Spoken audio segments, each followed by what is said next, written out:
Bonjour à tous, on se retrouve aujourd'hui pour une vidéo pour les 5e. Exceptionnellement, je suis pas au même endroit de mon bureau et je me suis installée donc sur mon petit canapé avec mon tableau parce que j'aurais besoin de vous écrire des choses pour vous montrer quelque chose en particulier. On verra ça tout à l'heure. Donc cette vidéo est vraiment pour les 5e. C'est un chapitre, je sais, la biodiversité et son évolution. C'est un chapitre qui est vu en 3e, en seconde et même après. Mais là aujourd'hui c'est vraiment pour les élèves de 5e, donc vraiment les bases. Si vous êtes en 3e et que vous voulez réviser ça, vous pouvez regarder cette vidéo ou regarder celle que je vous mets dans la description, qui est aussi la biodiversité et son évolution, mais du coup au niveau 3e. Et du coup pour les 5e, restez là, je reviens tout de suite.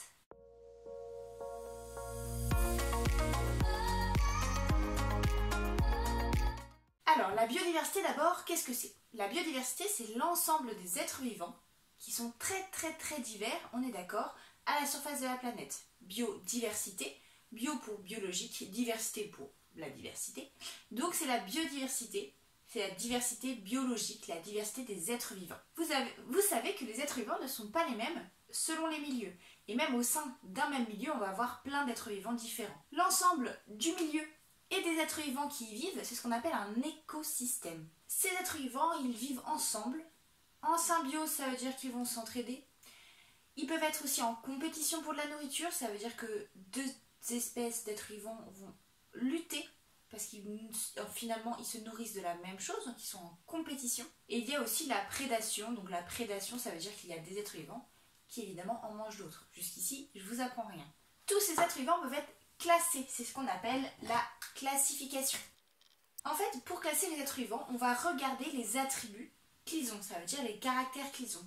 Et selon les caractères qu'ils vont posséder, on va pouvoir les ranger dans différentes boîtes pour essayer de comprendre justement quels caractères ils ont en commun. Et pour cela, je vais vous montrer comment on fait pour classer des êtres vivants.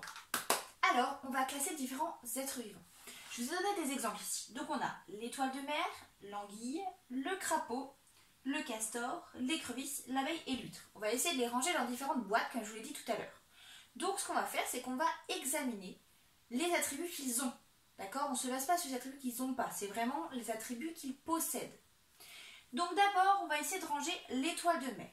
L'étoile de mer, on est d'accord qu'elle a des yeux et une bouche. Je sais, ça ne se voit pas, mais l'étoile de mer a des yeux et une bouche, donc sûre, elle se trouve au moins dans la grande boîte verte. Ensuite, est-ce qu'elle a un squelette? Interne ou externe? Est-ce que son squelette se trouve à l'intérieur de son corps ou au contraire à l'extérieur de son corps? On est d'accord, l'étoile de mer, elle a un squelette plutôt interne. Ça veut dire qu'elle se trouve au moins dans cette boîte bleue. Si on poursuit, est-ce que est-ce que l'étoile de mer, elle a une colonne vertébrale? On est d'accord que non. Donc l'étoile de mer, elle n'a pas de colonne vertébrale, mais elle a un squelette interne et des yeux et une bouche. Donc on peut la mettre ici, l'étoile de mer. L'étoile de mer, on peut la mettre là. Donc cette étoile de mer, elle ne se trouve pas dans la boîte rouge qui est ici, donc elle n'a pas de colonne vertébrale, mais elle se trouve dans cette boîte bleue et dans cette grande boîte verte.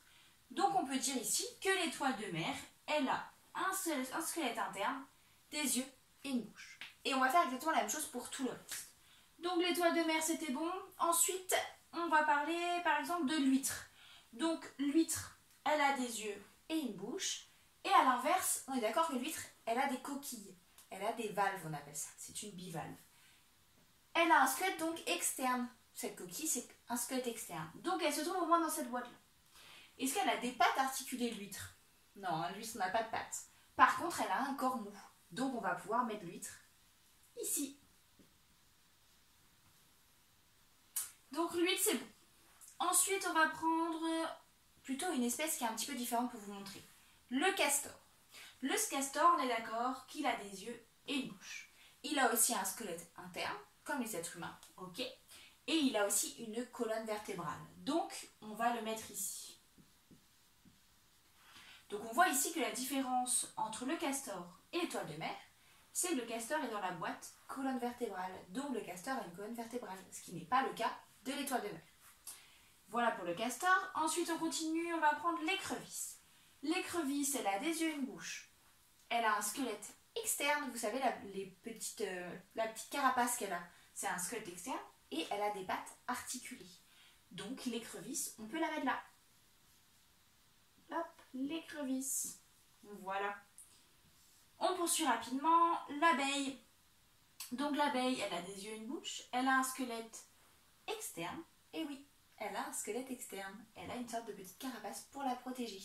Donc, elle a aussi des pattes articulées. On est d'accord que c'est pas un kangourou, une abeille. Hein.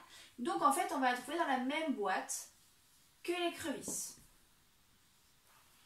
Ensuite, l'anguille. Donc l'anguille, vous savez, le poisson long ici. Donc l'anguille, elle a des yeux et une bouche. Elle a un squelette interne, ses arêtes. Et elle a une colonne vertébrale. Donc on va le trouver au même endroit que le castor.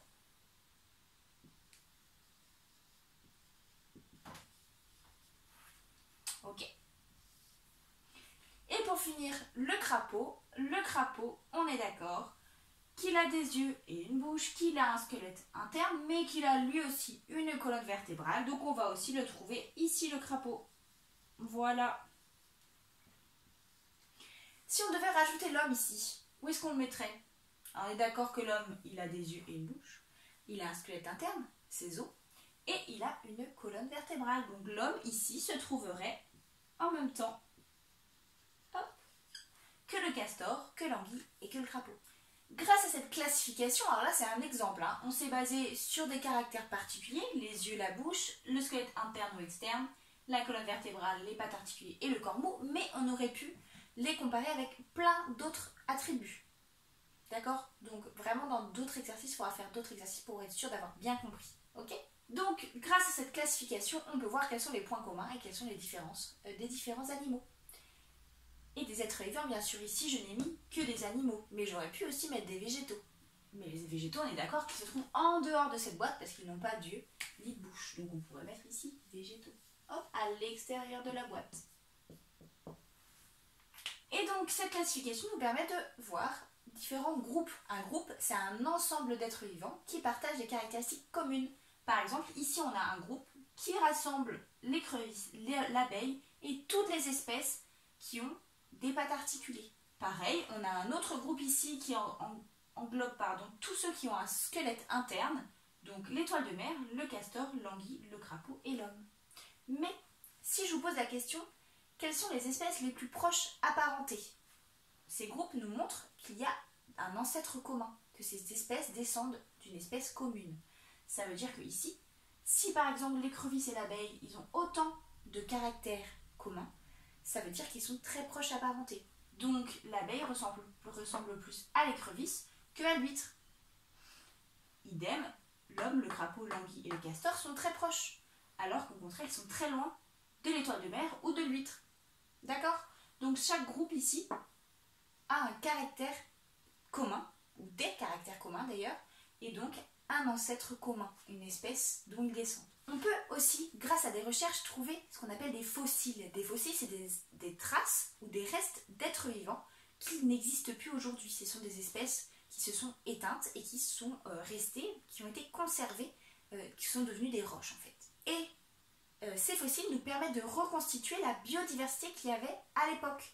Évidemment, il y a des milliers d'années, les animaux qui existaient n'étaient pas les mêmes qu'aujourd'hui. Et si on revient dans 1000 ans, ce ne sera pas non plus les mêmes espèces qui seront présentes sur Terre. Donc cette biodiversité est modifiée au cours du temps. Ce qu'on appelle les temps géologiques, ça veut dire que c'est des temps qui sont vraiment très très longs. Et nous, humains, on ne peut pas le voir parce que notre vie est trop courte pour se rendre compte de cette évolution. Donc la biodiversité actuelle n'est qu'une infime partie de la biodiversité qui a existé.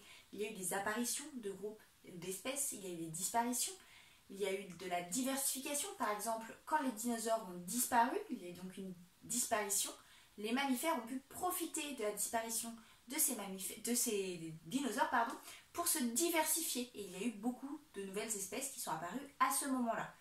Et on a aussi une raréfaction, évidemment, vous le connaissez actuellement, à cause de l'homme et de l'impact de ses activités. On a une raréfaction de beaucoup de groupes d'animaux et d'espèces animales actuellement. Oui, l'homme peut avoir une conséquence très négative sur l'environnement. On est là, vous le savez de toute façon, sur l'environnement et sur la biodiversité à cause des déforestations, de la pollution, etc. ça va impacter la biodiversité qu'on va trouver dans les océans, dans les forêts, bref, sur Terre en général. Mais restons positifs, depuis plusieurs années, l'homme s'est rendu compte de tout le mal qu'il fait à la planète et donc il a mis en place plein de choses pour essayer de préserver cette biodiversité. On a par exemple des réserves naturelles, on a la mise en place de réglementations, d'accord, donc on ne peut plus pêcher ou on ne peut plus tuer n'importe quelle espèce, il y a des espèces qui sont protégées, bref, il y a plein de choses comme ça qui ont été mises en place. Est-ce que c'est suffisant? Il est trop tôt pour le dire, en espérant en tout cas que ce soit le cas. Bref, j'espère que vous avez bien compris ce chapitre. Comme d'habitude, je vous ai fait une jolie fiche de révision, donc avec tout ce que je vous ai dit ici, je vous ai même refait la petite classification emboîtée donc, sur la feuille. N'hésitez pas à essayer de refaire cet exercice, ou de chercher sur internet, je suis sûre que vous trouverez, ou alors vous me contactez sur Instagram @madame.svt, je vous enverrai des petits exercices, si vous voulez vous entraîner, il n'y a aucun souci, je suis dispo. Ok? Allez, je vous souhaite de bien réviser et puis on se retrouve plus tard. Bye!